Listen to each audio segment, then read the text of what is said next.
when it's just been one of those days. The one thing you need is a meal that tastes like everything's gonna be all right. Make it a day the Quarter Pounder way.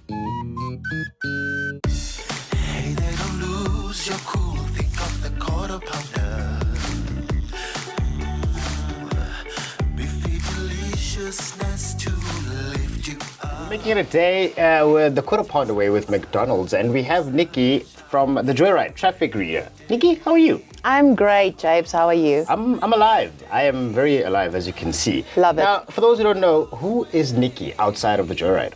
Nikki is just a woman trying to make it through everyday life. I love animals. As you know, I've got 2 puppies at home, Dachshunds. I adore them. They are my whole life. I spend almost all of my salary on them, trying to make my fiance happy, spending time with my family.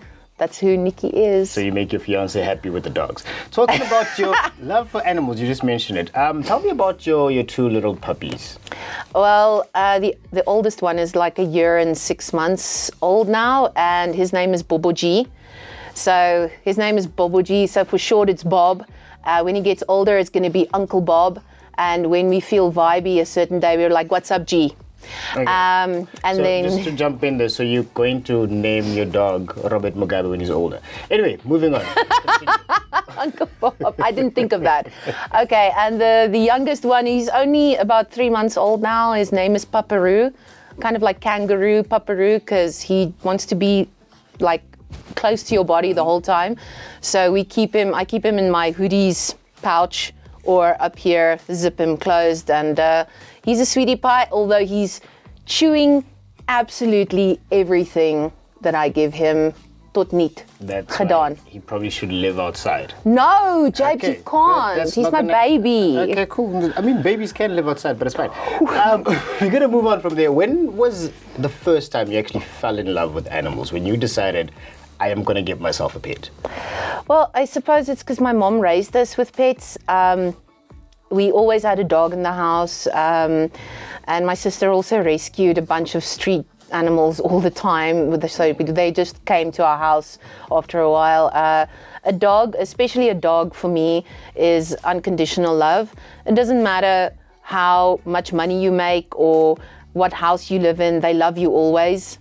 They're always happy to see you. Doesn't matter if you scold him the 1 minute, the next minute he loves you again. I think that type of love to me is so unrealistic that I get overwhelmed by it every time I see my dogs. So I could safely say that your love for animals started at a very young age. Yes, So you're very born young. with the love for animals. Yes, very young. Now, a lot of people would love to have pets and then just have pets just for the sake of having pets, but not really know what that entails. What does actually having a pet around the house entail? Whether it's a dog or cat, but what does that entail? Well, it's a big responsibility. That's why animals are not pets. Animals are not gifts. You should never give someone a dog as a gift, or even a parrot, for heaven's sakes. They take time, energy, they're a big responsibility, they cost a lot of money, and I feel that a pet should be a part of the family. It shouldn't just be an accessory or something that sleeps outside on a chain to protect you. That's not what an animal is. That's not what a pet is. So it's a big responsibility. If you want a pet, be sure that you're ready to take care of it. Okay. Now, you spoke about the pet not being a guard thing that you have to put outside and keep you safe, chained into a little treehouse type of vibe, right? Now, what are some of the misconceptions riding on that, especially for yourself, that you've bumped into as a pet owner and as a mother of Bob and Paparu? What are some of the misconceptions that you've bumped into that you want to clarify about owning a pet or being a pet owner? Well, first of all, even though I knew it was a big responsibility, it's so much bigger than that, than what I thought it was. A misconception of having a pet is that you think that pet is there for you. In actual fact, you're there for it. Okay. People have to remember that you might be part of that pet might be a part of your life for about 10 to 20 years, depending on what pet it is, but you are that pet's entire life. So they might just be a part of your life, but you are their entire life. And that's the big misconception that people have. They have feelings, they feel, they hurt, they're sad, they're happy.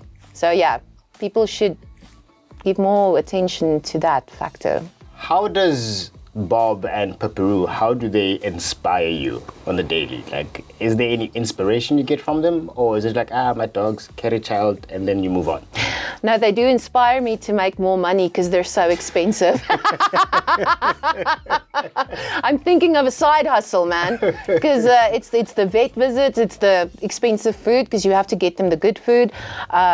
Yeah, so they inspire me to make more money, but also they let me see the beauty of life because they don't ask for much. I'm the one who wants to give them that much. They don't ask for much, and so their love of life just by being with me, that inspires me to be happy every day, regardless of what's going on around me. So they inspire you to just live your life. Right? Yeah, to be happy. Be happy and everything. But what have you learned from your pets? Any traits that have taught you? Any influence they've had on, let's say, the way you behave as well? Patience. They've taught me a lot of patience. I used to freak out about small things like, okay, they went doo-dee or pee-pee there, and then I'm like, and then I realized that screaming about it is not going to help the situation. So now I'm just like, ugh, okay, and then I clean it up. So I think I'm a lot calmer than I used to be, calm and more patient. Oh, so make it a day, the quarter pound away. Da da da da da. When it's just been one of those days, the one thing you need is a meal that tastes like everything's gonna be all right. Make it a day, the quarter pounder way.